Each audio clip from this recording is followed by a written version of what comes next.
Hello, testing 1, 2, 1, 2. If you can see and hear me, give me a thumbs up. Let me know. Let me know where you're watching from. That would be wonderful. It is 3 p.m. UK time here. Hope you're doing well. Momish Kitchen was here first. Hello to you, Kathleen from NYC. And then the questions are coming in thick and fast already. Which is fine. However, let me run through a few things first. We have a lot of questions. Thank you to everyone who submitted questions. If you're watching for the first time, my name is Michael Essick. I'm a t-shirt designer. I license my art on t-shirts, on print-on-demand sites, merch by Amazon, Redbubble, sell on Etsy, license them for calendars, and have other art licensing deals in place. And this is an open Q&A session, so I'm going to throw the floor open here today and answer your questions. Had a lot of questions come in via email. We'll take some of those, but I think we need to make sure we give priority to those who are here live, and I'll try and answer as many of your questions as I can. But if you can hold off for them for now, because I don't want to get them lost in the melee, I just have a few things to announce, kind of housekeeping stuff, before we get started. I am already feeling the heat. I think I'm just going to take my sweater off here a second. So if you'll just excuse me for a moment, I'll be, how do I, no, I'll just walk over here. Okay, 1 second.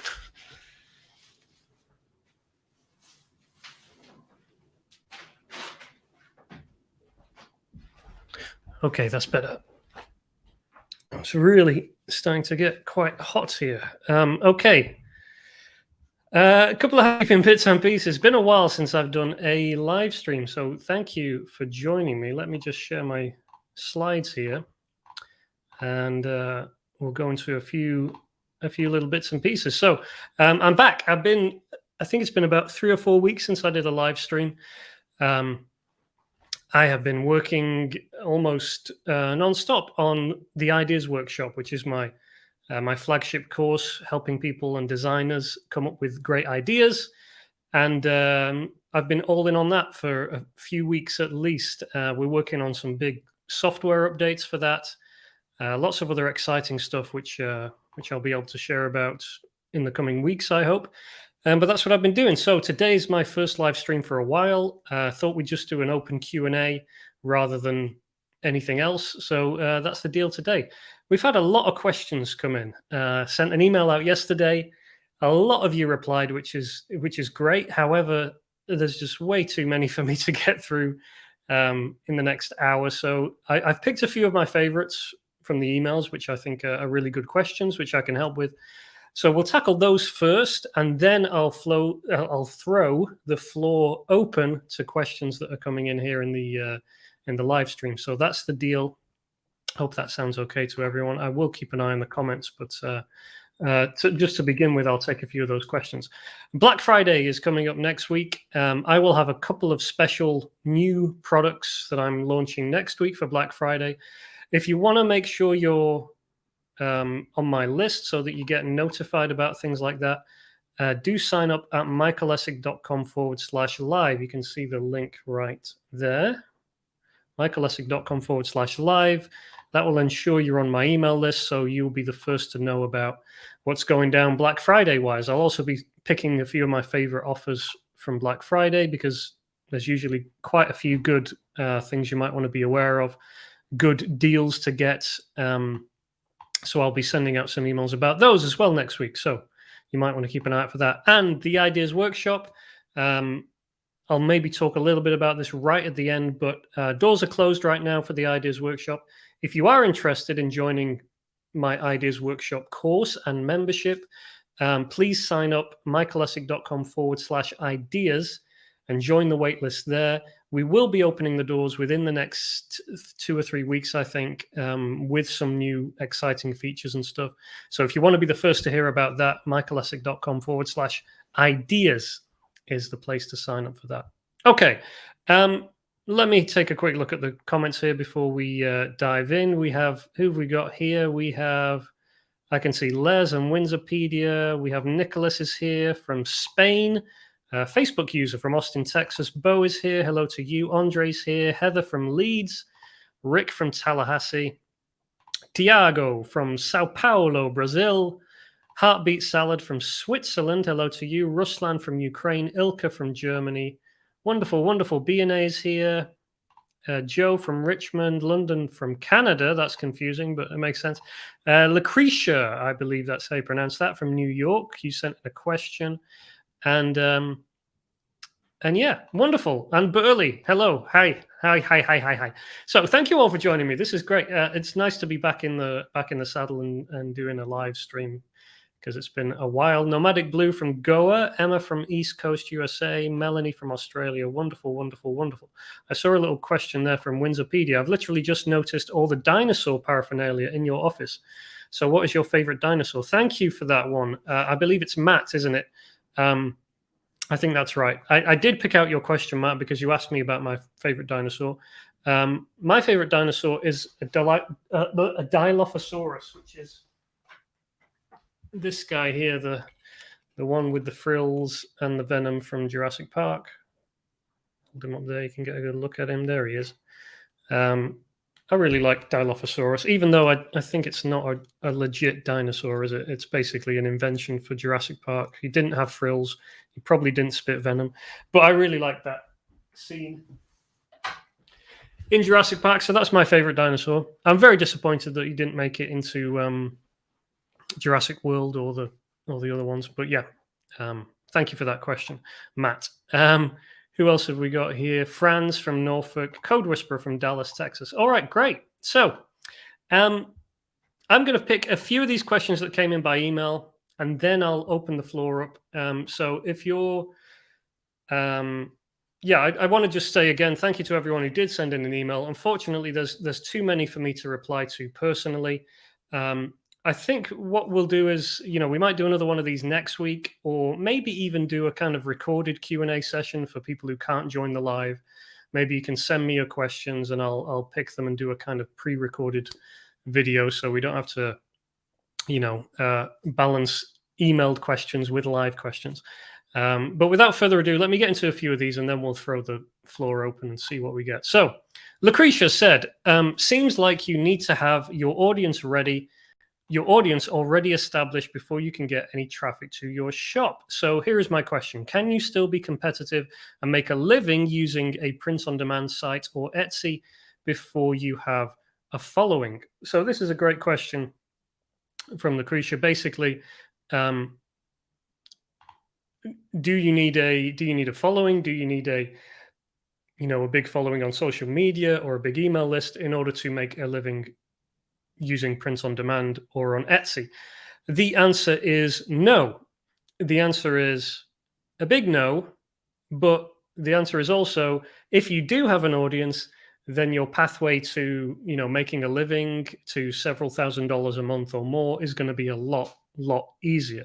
So I think for a lot of designers, it makes a lot more sense to at least begin thinking in terms of, building your own brand, building a following, building an audience, than it does to be, 100% all in on organic prints on demand. So there's a distinction there between the two kind of paths you can go down. Can you still make a living using print on demand site, even if you don't have a following? Yes.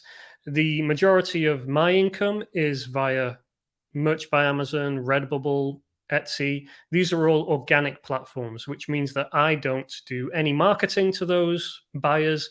I do not drive traffic to my listings, my designs on those sites. The traffic comes from people going to Amazon and searching for something, going to Redbubble, searching for something, going to Google and searching for something, and then landing on Redbubble, going to Etsy and searching for something. So it's nothing to do with the following I have, which is relatively small actually for any of my brand stuff. I have about 10,000 Instagram followers for one of my brands. That's the biggest brand I have, but I don't really do anything with that traffic anyway. So most of it comes via organic. And I believe it is very possible to make a living. However, you have to bear in mind that it's going to take a while to get there, because organic is not a, switch it on and see immediate income. It's listing designs, seeing what works, getting better, giving time for those designs to bed in and then to rise up the rankings and to make sales and to begin entering that kind of flywheel process. And that's going to take a long time. It's not something you can turn around and do.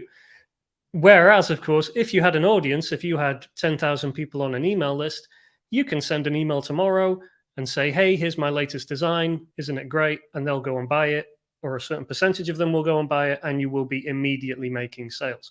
So two different kind of pathways. There's no reason you can't do both, kind of simultaneously. You can build your brand and have that kind of pathway going while you, at the same time, have a foot in print on demand and try to make money from organic stuff like that. So you can do both. It's not like either or. But I think you do need to be aware that with organic print on demand stuff, where you're trying to appeal to people's wants and needs and trends and desires and things, the system, the thought process is completely different, right? You're not targeting, you're not driving your own traffic. You're trying to find your way to land on niches, low competition things that you can actually successfully sell on. So they're two different things, and I think as long as you understand that, you're halfway there to kind of making progress on that. And then we had another question kind of related to that, which I just wanted to tackle. This is from Mitz. He said, compared to, say, like 5 years ago, how do you view the future of PODs now versus then, especially the potential to make at least a minimal full-time first world income? So on one hand, I think the potential to make at least a minimal full-time first world income is still there. It's not something that you can do, within you turn it on today and then within a few months you're there. It wasn't the case with me. It took me like 3 or 4 years before I was full-time income.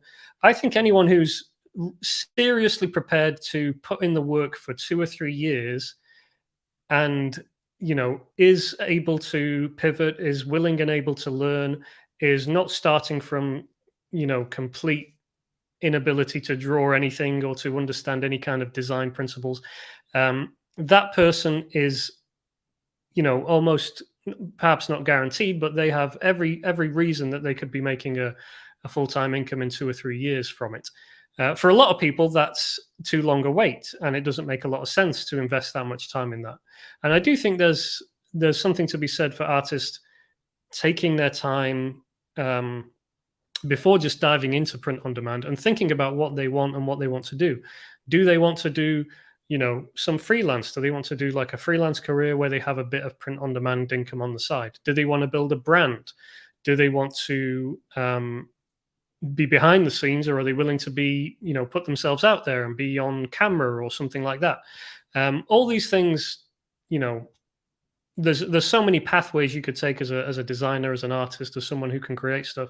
Print on demand is great. It is a slow burner. It takes you a while to kind of establish a regular income from it. It's not something you can turn on and off overnight. And yeah, I think there will be people starting today, uploading their first design today, who in 2 or 3 years will be making a full-time income from it.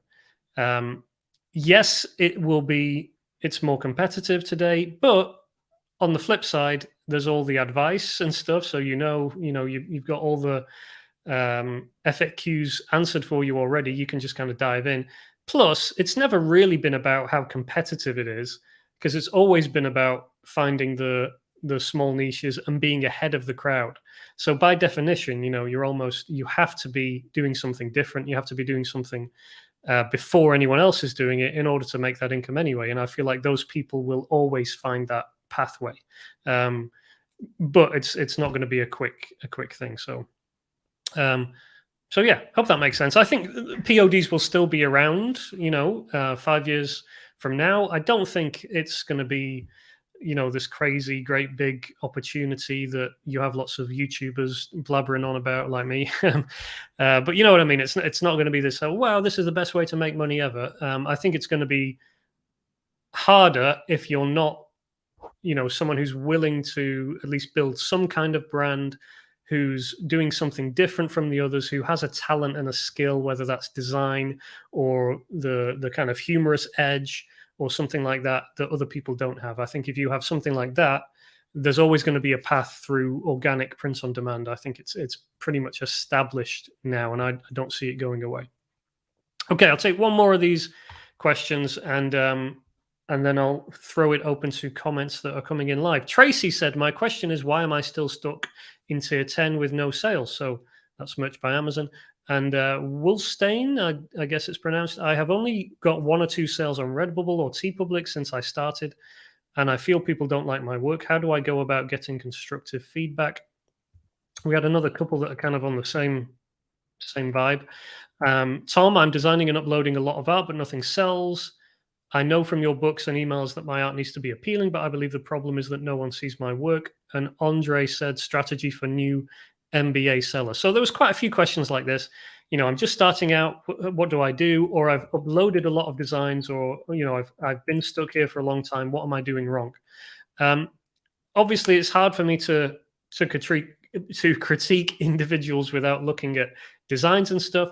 But I can say that whenever I do a design review on, whenever we do a design review live stream and I open up for that, there's always a lot of designs that come back that are very generic.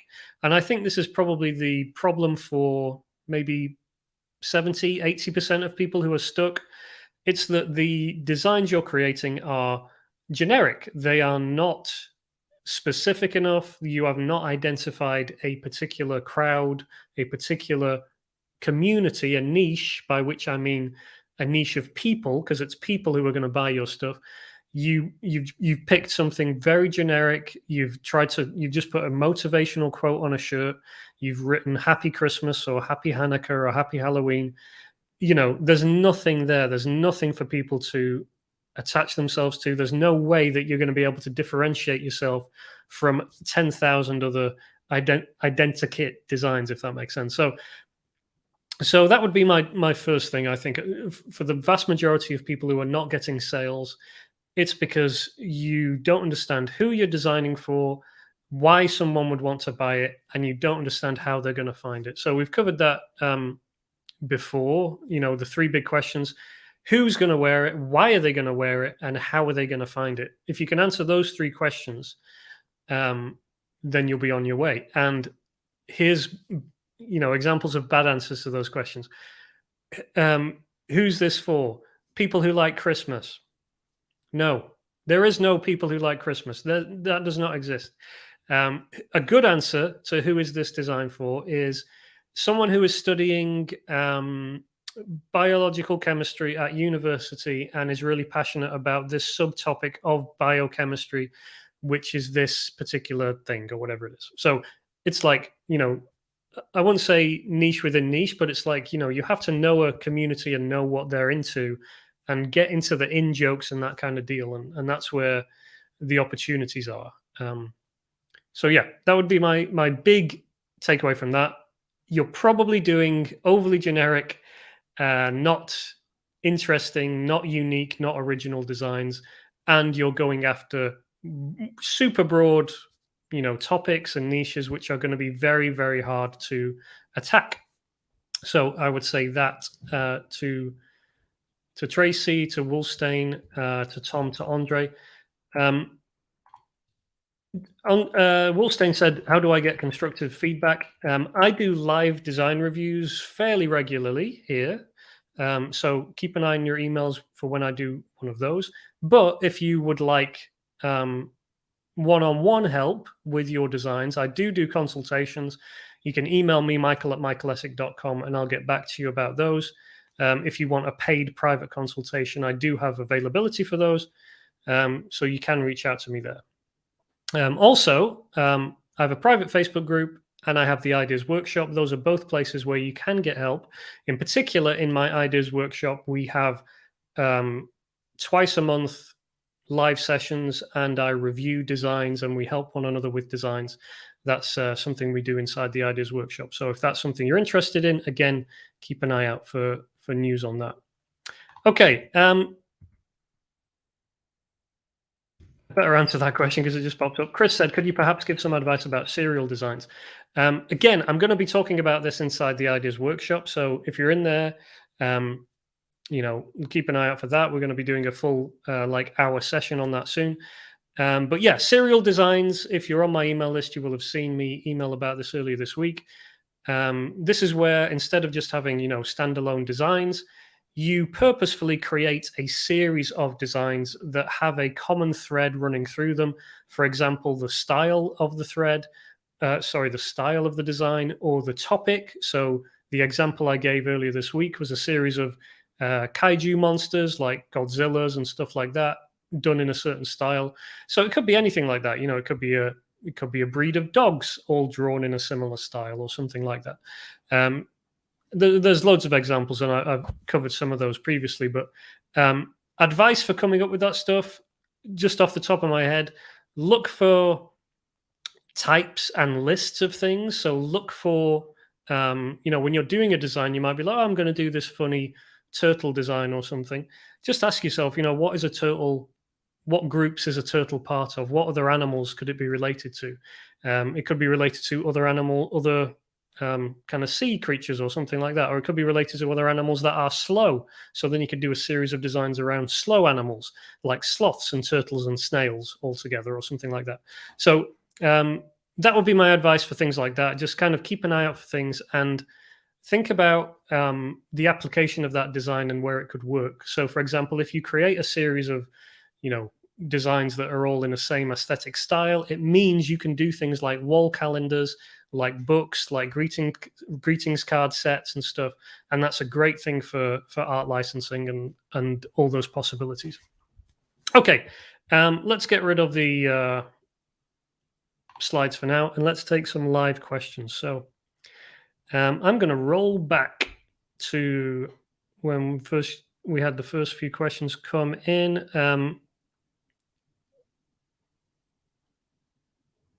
We'll answer this one from Matt first, because he did send this one in. It's a good question. So this was this is from Matt, wondering if people had one Etsy store for worldwide orders or several for different areas. I have always had one Etsy store for worldwide, and I think, Matt, your other question was about Printful versus Printify for that. I do think if you're worried about kind of international stuff and keeping that easily organized and under one roof, then Printful is definitely an easier option than Printify. Printful's a little bit more expensive on most products, but they do have that facility of automatically routing stuff. Your consistency of printing is likely to be more consistent with Printful, so I would recommend those guys. Okay, let's keep going here and see if I can find another question. Next one came in from Emma. So you don't use Amazon or Etsy ads? No.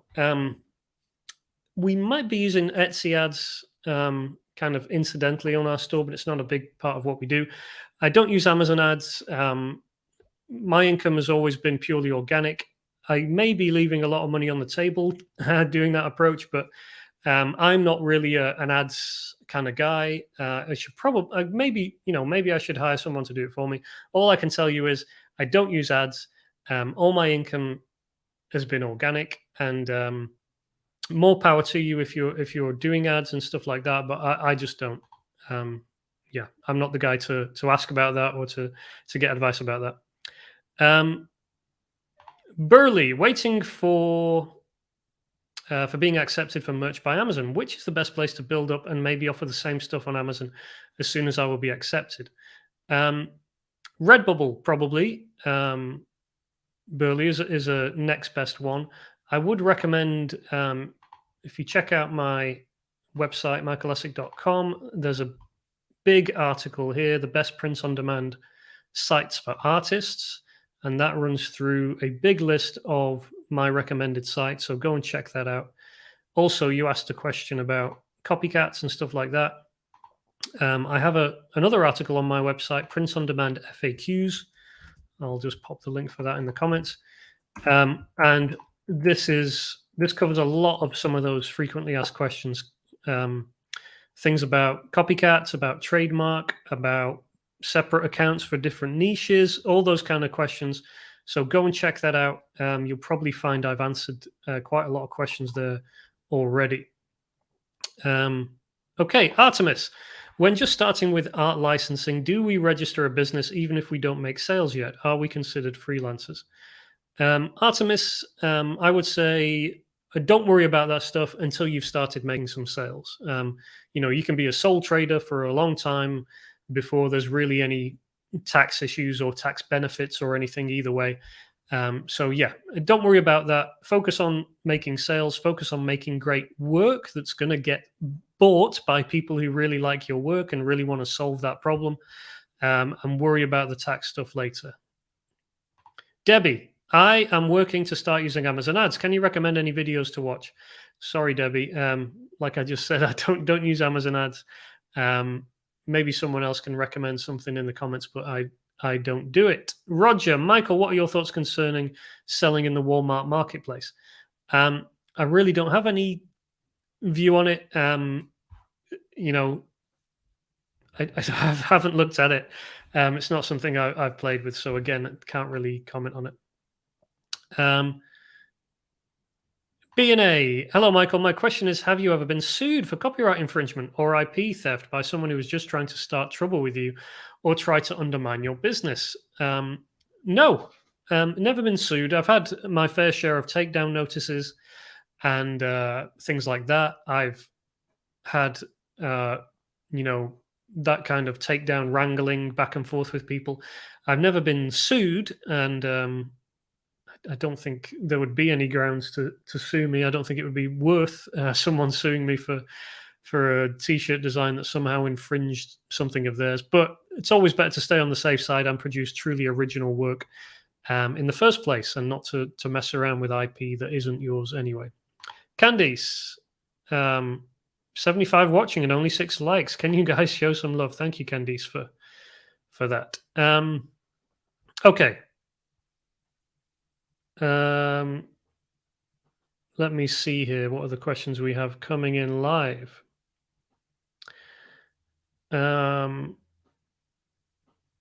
Okay, so a quick one we can take from Fila.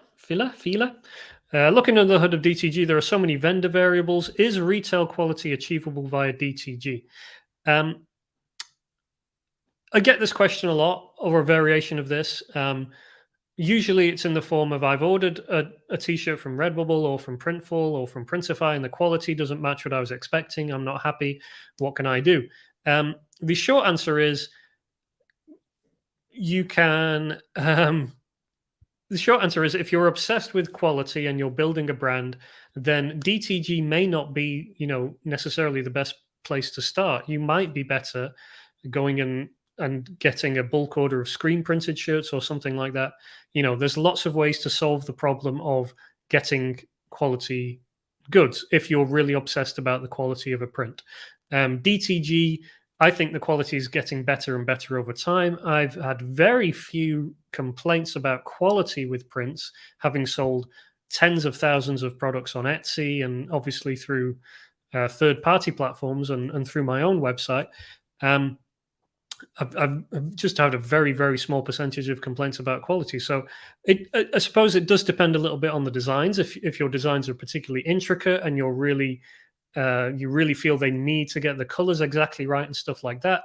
But if you're doing funny, novelty, trending kind of designs like I do, then most people are not bothered about the fact that the quality is slightly less than they might expect from a screen printed shirt. So yeah, I would say, look, maybe DTG is not the right choice. Maybe go and try looking at something else. Yeah, if you're not happy with it, then fine. But a lot of people, I think, maybe not use this as an excuse, but they well, all I can say is, like, every day there are literally tens, maybe hundreds of thousands of direct-to-garment t-shirts printed and sent out. And that means there are tens of thousands of designers and artists making money from selling their art on these t-shirts. a minority, a tiny minority of those will be, upset with the quality and they'll send it back and they'll get a refund. Um, that's retail. That's what happens. So I do think, yeah, unless you're looking to sell thousands off the bat, you've got a huge audience. I wouldn't worry about the quality. I would just the quality of a product, the quality of DTG is improving anyway, kind of automatically, just because of the nature of the competition in the space and stuff like that. So I wouldn't obsess about it. I would just focus on doing what you have control over, which is good ideas, good designs. And if you do that, you don't need to worry about, how people are printing stuff and things like that.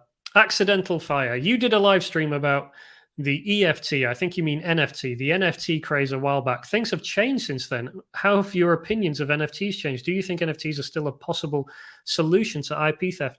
This is a fantastic question. Thank you for asking it, Accidental Fire.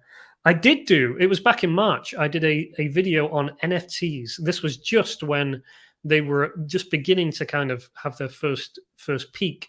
I think I emailed about it similarly in March or February earlier this year. I was actually looking at that email and I said something like, NFTs might be a way for independent designers to make some short-term income from selling their work as NFTs. And that was probably the biggest understatement I've ever made in my email predictions. I was certainly right about my prediction of NFTs being a thing and that would be a big trend.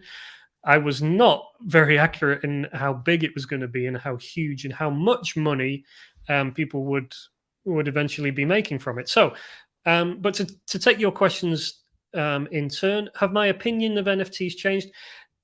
In the sense that I think there is a lot of craziness in the NFT space, and it's becoming associated with a certain type of, what's the word? There's a certain crowd that's around that. I've got nothing against those people or anything. I'm not saying it's somehow immoral or anything like that. But I do think it has a certain what's the way of saying it? A certain kind of short-term trend craziness about it. And I don't, I look at the kind of NFT projects that are going on. There seems to be no utility in it that I can see for a lot of these things. There seems to be, I wrote about this when I first wrote about it, but a lot of the artwork, the design work is really ugly and horrible. And I can see, a year, 2 years down the line, a lot of people upset and what's the word, embittered a bit about the whole thing, because they've got this crazy picture of a monkey, and the hype has died down and the hype machine has gone from it. So I still think there's the underlying technology behind NFTs and that kind of thing is still valuable, but I think it isn't a solution off the bat to IP theft. It's not like a solution to copyright infringement straight away. Adobe announced a few weeks ago that they're working in some NFT kind of integration with Photoshop. And I think that could be interesting, because I think if you have something like that, and not necessarily as NFTs, but if you have some kind of process whereby the software in which you're creating your designs has the ability to somehow, inject some metadata in there that proves you created this and you were the first one to do it, and can somehow write that to a database or something. I think that's helpful and interesting. However, that's not really the same as the NFT hype that's currently going on. So yeah. Do I think it's? I think if you paid attention to if I paid attention to what I had said back in February and March, it would have been probably worth my time in the short term, certainly to throw myself or throw yourself into NFTs and to try and give the community what they wanted. It still might be a good time to do that. It doesn't look like the hype's about to die down. However, I do have a concern that if you sell if you create artwork and you put your name to it and you list it as NFTs, and then you sell it, and you sell it for really a lot of money, and then people are buying it because they expect it to go up in value, then if it doesn't, or if it crashes in value, then you have upset a lot of people, and those people are not going to think kindly when they think about you.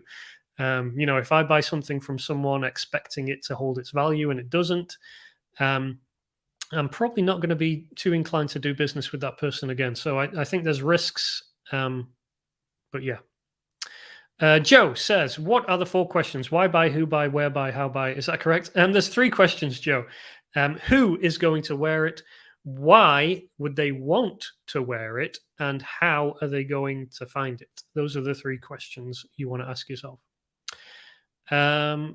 Christopher, where can you get POD wall calendars? Not sure, but I would check on Printify. Guten have a big catalog. Prodigy. Check out my article on the best print-on-demand companies. There's a lot of I have a big article on my website, michaelessick.com, with the best print-on-demand companies. So there's a lot of links there you could check out. I'd be surprised if these days there is any product that you want to print something on that isn't possible. There isn't a print-on-demand company out there doing it. So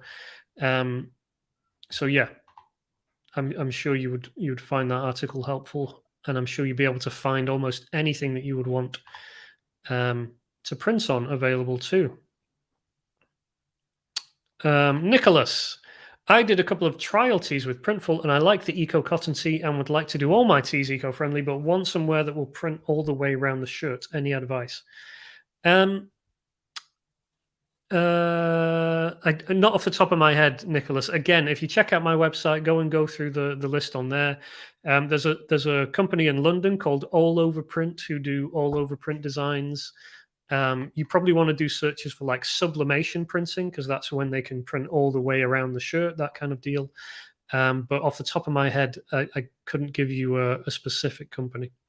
Suyadi, do you put long tail keywords on your title? How do you find them? Yes, definitely put long tail keywords in my title. As specific as you can be in your title. That's the approach I've always taken. How do you find keywords? I feel like, and I've had that question a few times. I had a couple of questions come in about that. How do you find tags? How do you find keywords? I think if you're asking that question, you have a bigger problem, because that shows me you don't know what your design is about or who it's for. Because if you know what your design is about and you have an inkling of who it's for, you are not going to struggle when coming up with keywords. You will know what kind of keywords will be relevant. And you will know some super, super niche keywords, really, really low competition keywords, and you will know broader keywords that it might fit into. So, for example, you might be doing a design about, I don't know, let's say Hercules from Greek mythology. So you put, and it's a particular scene from Greek mythology or something like that. So you put in, Hercules slaying the Minotaur. Did he slay the Minotaur? I don't know, whatever. Something like that. So Hercules slaying the Minotaur, the Iliad, Homer, Greek mythology, stuff like that. See, the tags just come, immediately, because you know a little bit about what you're talking about. If you can't do that, then that's an indication of a bigger problem, I would say. So, print on demand and success there for me has never been about, I got another question as well about, what's my research process look like? And I do not do research. I don't go looking for, I don't look at what's selling and then go researching stuff around that. I have ideas. I come up with ideas. I come up with things that I think are funny. I come up with puns. I come up with jokes. I look at what's happening in the world, and I look at, topics and subjects, and I come up with ideas, and then I turn them into designs, and I put them on the internet, and I do my best to tag them with words that I think are relevant. So I don't do research, I don't go looking for subjects to create for as such. I have ideas first, and then I do my best to get them in front of people. And yes, it's a volume game. It's not like, I certainly don't sell every design I come up with, but that's the process that works for me. And I think if you're doing things like researching and you're looking for tags and that kind of thing, it tells me that you're chasing what's already out there, what's already happening. And I think that is the most, you know, that's the way you're going to just never make sales, or you're going to make very few sales. And it's a very painful way to try and make money through print on demand. If you're chasing what's selling, if you're looking at what's trending and what's selling on Redbubble or on Merch by Amazon, if you're looking at lists of the most popular selling shirts, and then you're trying to do stuff off the back of that, you're always going to be chasing your tail. You're always going to be a step behind. I have always made the biggest sales and had the biggest improvements and had the biggest increases when I've been ahead of everyone else, when I've found something before everyone else found it. And that, in my opinion, is the only way to do stuff. And it's the same thing with whether you're selling on print on demand, or you're doing art licensing, or you're trying to build a brand on Instagram. People don't want to see things they've seen 1,000 times before. They want, and they're looking for, and they're bored, and they want to see new stuff, interesting stuff, original stuff. I know it's not an easy kind of, everyone wants an easy 1, 2, 3, path to follow, but the best advice I could give aspiring artists and designers is don't chase what's already selling. Do your own thing. Work out with fear and trembling your own style, and but at the same time think about who it's for and who might buy it, and those kind of questions, because there's lots of underserved niches, there's lots of underserved communities, there's communities that are just starting out right now somewhere on the internet in certain little groups on Twitter or subreddit here or something. And guess what? Over the next year, they're going to become a bigger community, and they're going to start swelling, and some are going to spike and be super popular.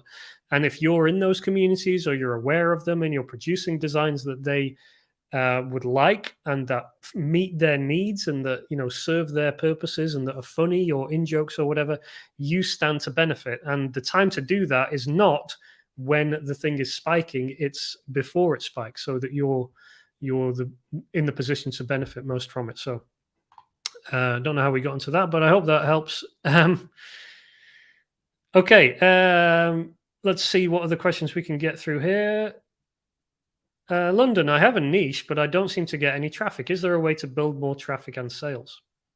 So the word niche is very misleading. It can be very misleading, because it could mean everything from my niche is Christmas, my niche is Father's Day, my niche is microbiology, my niche is Bitcoin or something. There's lots of different types of niches. So just because you have a niche doesn't mean you're going to get eyeballs on your work. For example, if you say my niche is Father's Day or Christmas or Halloween, if that's all you're going after, and you're saying, Halloween t-shirt, Halloween pumpkin t-shirt or something like that, you are never going to get organic eyeballs on that, because you are the 100,000th design on Amazon and on Redbubble and on Google. So so my advice, like I just said, is always to look for opportunities that not everyone else is doing, to find very low competition markets and communities. And those usually, and for me, the most profitable and the most effective, have always come organically from stuff I'm already interested in, whether that's dinosaurs or Bitcoin or cryptocurrency or whatever it might be. Being interested in things is the best way to come up with ideas that are going to make you sales. It's a bit like, if you ask writers and authors, best-selling authors and writers, for their advice for aspiring writers, they usually say things like, go out and live a life and have something interesting to write about. It's a bit like that. It's not quite as extreme as that, but yeah, if you can have something you're interested in, that you're passionate about, that other people are passionate about, and of course, a lot of those things, you might be passionate about football. That's a very saturated niche. You might be passionate about Bitcoin. That's a very saturated niche. Um, but if you could list out, 50 different things you're interested in, you could then go and analyze each one and go, actually, you know what? There's not that many people doing designs around this particular subtopic. So that might be where I should spend a bit more of my time. So hope that helps. Facebook user, I am hesitant to offer t-shirts on Etsy because of people not reading and measuring. What is your approach to this? Do you have lots of returns because of the sizing issue? No, but it is an issue, and you do have to be aware of it, and you do have to factor that into your figures and expect a degree of returns. I have always found it, the return rate has never been enough to in any way damage the profit or in any way, make the business unprofitable. But it is painful in the sense that you are going to take a bath on stuff like that usually, because if you've sent the correct thing that they ordered and they send it back, you're going to have to send another one. So you're going to take a bath on the order. Like I said, it's never been enough of a return rate to damage the overall profitability of our Etsy store, but you have to do the customer service thing, so you have to be prepared to deal with that. So yeah, it happens. It's something you have to deal with if you're going to sell on Etsy. It's not been, like I said, it's not been enough to mean that I wouldn't bother doing it. Grey Fox, how do you feel about using a VA for Merch by Amazon and or Etsy SEO? I've paid for SEO on my Amazon listings with limited success. When hiring anyone, and I've hired designers, hired someone today to make a particular PDF for me and stuff like that. I always find that it's best to do it yourself first and then get someone to basically do the steps, so that you're hiring someone simply to take away the time aspect, rather than necessarily to do something that you're unable to do, if that makes sense. So you should always be able to do something successfully, and then you're able to hire someone and tell them exactly what they need to do, and they, give them the step-by-step process, rather than outsourcing it, as in, I don't know how to do this, so I'm going to get someone else to do it. So yeah, I've never used a VA for that. I have trained, for example, my sister and showed her, look, this is how I write my title tags. This is how I write my descriptions. These are the places I would, these are the kind of keywords I would use, and walked her through that process. But it's only because I know how to do that successfully and have been doing that successfully for several years that I was able to pass that on to her. So it just takes the time away from me. So yeah, only you can answer that, whether you're able to accurately, deliver the goods and you can do something efficiently enough that you can pass it on to someone. So hope that helps. Skinner James. Hi, Michael. Thanks so much for sharing your time and expertise. I have 2 questions today. Is it possible to save my own list of phrases to the Ideas Workshop Phrases app? Skinner James, great question.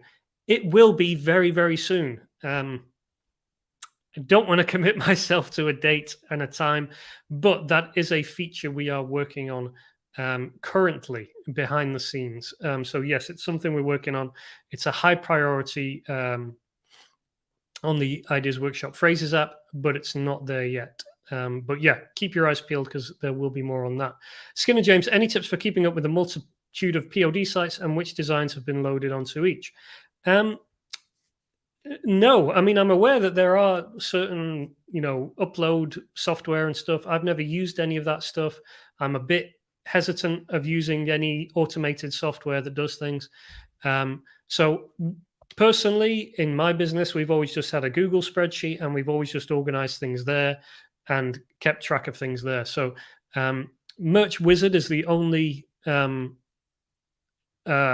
product like that I would recommend. We use Merch Wizard. I've used it, and that does a degree of kind of helping you list stuff on Amazon and to keep things organized. It does have some kind of integrations that will upload stuff to other places. But again, that's kind of a third-party thing. That's the only one I can really recommend. Okay. Andre, would a drawing of the Death Star trigger the Disney lawyers? I think that means instead of layers. Here's a big secret about t-shirt design and print on demand and images on the internet. Although artificial intelligence is getting better, Redbubble, etc., do not know what your drawing is of. They do not know. If you draw the Death Star, they do not know that that is a drawing of the Death Star. Star Wars lawyers do not know that you have drawn a picture of Darth Vader or anything else. What they do know is when you write Darth Vader or Death Star in your tags. That's how they're able to find things, and that's how they're able to do takedowns on stuff. If you write Star Wars in your tags, guess what? You're going to be taken down. You can draw a big picture of Darth Vader and call it, scary sky star black man helmet dude, and it won't be taken down. But here's, of course, the problem.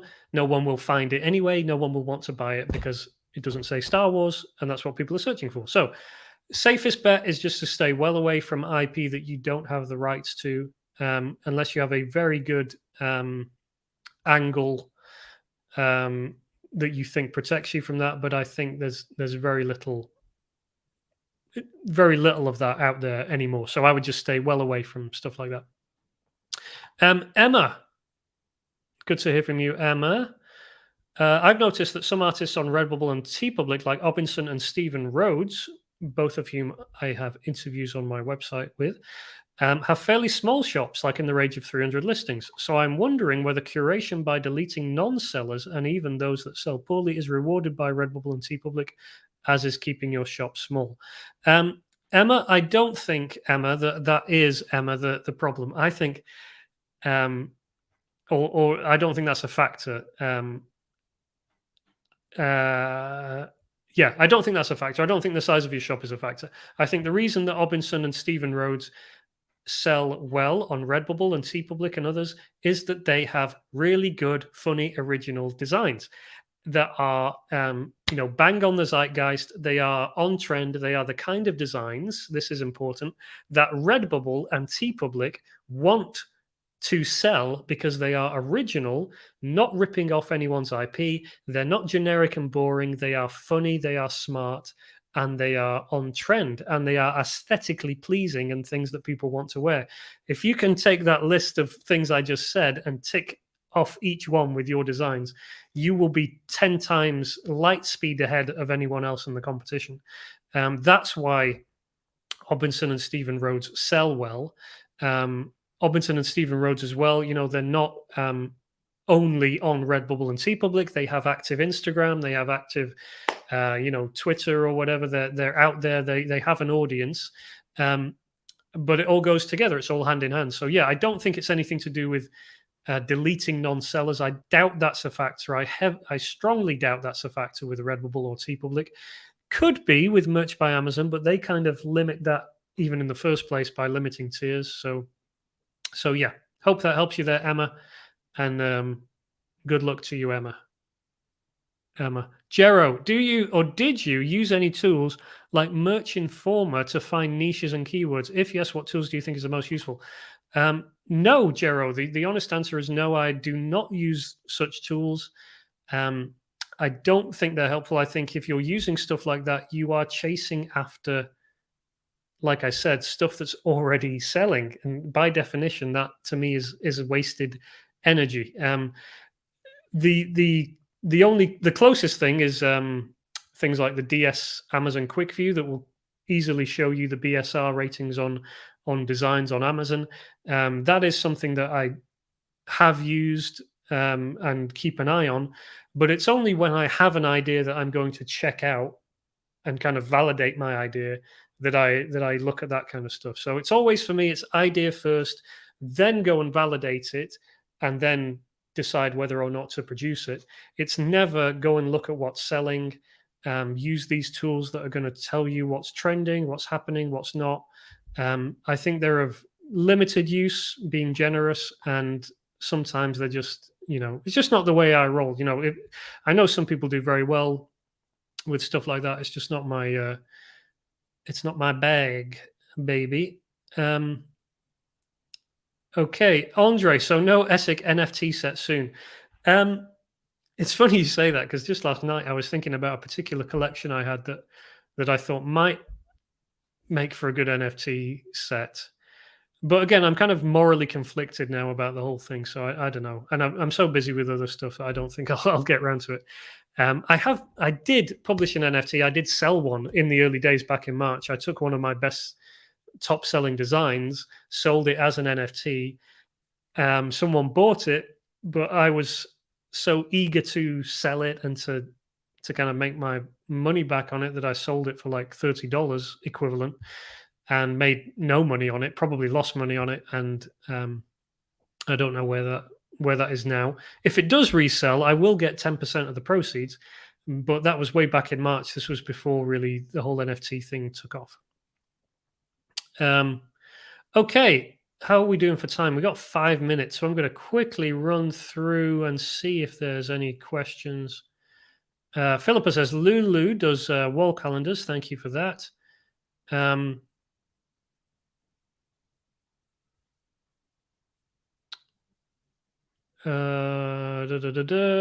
Stephen says, Michael, do you post all of your work on POD marketplaces? Do you have all your own e-commerce website as well? What is your opinion of standalone POD websites? Not sure what you mean by standalone POD websites, Stephen, but I post the vast majority of my work on POD marketplaces. I do have my own Shopify store as well, although that is a very small part of our business right now. We do have designs which we essentially really create for our art licensing program. So we have art licensing deals in place with a few manufacturers. We do greetings cards, we do wall calendars, we do a few things like that. And we produce designs for those things, really. We produce designs because they're going to be wall calendars. Now, we also take those designs and whack them on Redbubble and stuff just because we have them and we might as well. But I produce them for my art licensing programs and stuff. So yeah, there's kind of different designs that go to different places for different reasons, but almost everything ends up on a POD marketplace anyway, because why not? We might as well.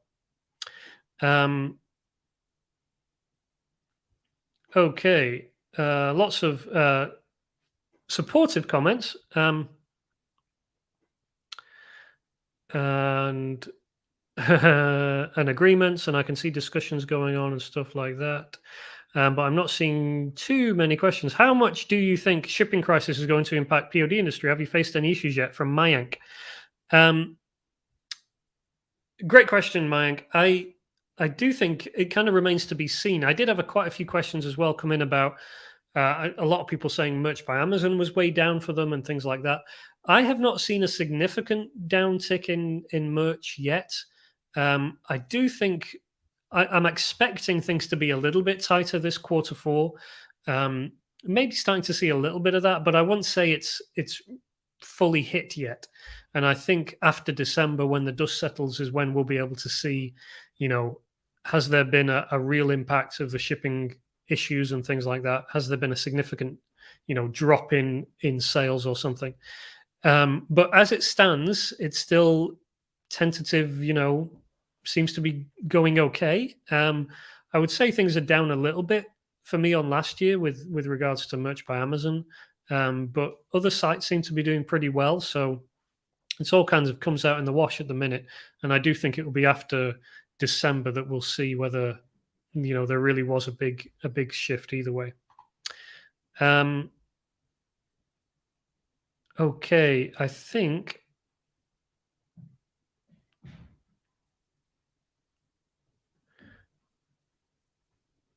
Beth says, list of things that help you get high ratings. I can't remember what I said, Beth. You will be able to watch the replay and catch that bit back. Nomadic Blue, do you save your art as PNG in vector program to have it printed for a t-shirt? Yeah, you're going to have to save it as a PNG. That's the format that the vast majority of print on demand and POD sites and companies take their work in. Yeah. All right, I think we are going to have to wrap it up there. So, um, Sue says, I have noticed some of my shirt colors not being offered in Amazon due to shortage. Yeah, probably, Sue. And that's the kind of thing we might see more of as we get deeper into quarter 4. But as it stands for me at the moment, I haven't seen, like I say, significant impact from that. Emma, hey Michael, one last question. Did you grow a beard to be more like Ken Real? Emma, everything I do is to be more like Ken Real. Um, but no, the honest answer is no. The beard just kind of grew on me accidentally over lockdown, and haven't got rid of it yet. Right, let me just take a few of these. There was a few questions I wanted to take just before I wrapped it up here, because they were good questions. Sinead, I'm sorry if I'm pronouncing your name wrong. Where is your alliteration tool, the generator that came up with "Coffee is my co-pilot"? That was a design I did over on my Instagram recently. If you're not following me on Instagram, then head over there and follow me. I did this design with Ian Barnard, "Coffee is my co-pilot." And as this person points out, this was arrived at through my alliteration tool, which is part of the Ideas Workshop app that we have, the web app that we have in there. The answer is it's part of the Ideas Workshop web app. It is only available to members of my Ideas Workshop. So if you want to know more about that, head on over to the link that I'm putting in the comments right now, if I can spell it right, michaelessic.com/ideas. The Ideas Workshop, the doors are closed right now, but if you go and put your email in there, then you will be the first to know when the doors are open again. And the app is only available to members of that. And we're doing some great work on the app, and I'm going to be sharing more about it soon. But it's part of the Ideas Workshop. Nina said, all of your content has been extremely helpful. I would love to join the Ideas Workshop, and I'm on the waiting list. Any idea when it will open again? Yes, Nina. Like I just said, probably in the next 2 or 3 weeks. We're just trying to get a few things over the line, a few updates before we open up again. And yeah, it will be opening again soon. So if you're interested in that, michaelessic.com/ideas is where you want to go. So you'll be the first to know about the Ideas Workshop. If it's the first time you're hearing about it, it's my flagship course. It's all about helping you come up with smart, witty, original ideas that haven't been done before, catchy phrases, funny phrases, catchy sayings, catchy quotes, puns, jokes, visual gags, the kind of stuff that you can really build a solid business out of. And that's all inside the Ideas Workshop. Doors will be opening within a few weeks' time, so make sure you're on the waiting list if you want to know more about that. Okay, I am truly grateful to everyone who joined me today. Thank you for joining me. What do I have to say? Thank you for everyone who submitted questions. I'm really sorry that I didn't get to a fraction of the questions that were asked or that were sent in. I think we'll maybe do something similar like this again next week, or maybe we'll do a kind of review of some Black Friday stuff next week. So I will be doing a live next week, so keep an eye on your inbox for that. Make sure you're signed up at michaelessic.com/live to get all the updates from me, and at michaelessic.com/ideas if you want to know more about the Ideas Workshop. Thank you for all your questions. I really do appreciate it. I apologize that I'm not able to answer all of them or reply to all of them. I can't reply to all the emails that came in, but I hope you got something out of this session today. Hope I answered your question, and if I didn't, my apologies. Yeah, I think we'll quit it there. So thank you, everyone. Thank you, everyone, for saying thank you in the comments. That's really great. Thank you both. Thank you, Artemis. Thank you, Tom. Was that Matt or Tom? Thank you to you. Wonderful, wonderful, wonderful. I am off to go and watch Ghostbusters, and I hope it's good. I will see you next week, or I'll see you in your inbox before then. So thanks for hanging out with me today. Have a great rest of your Thursday, and yeah, see you soon. All right.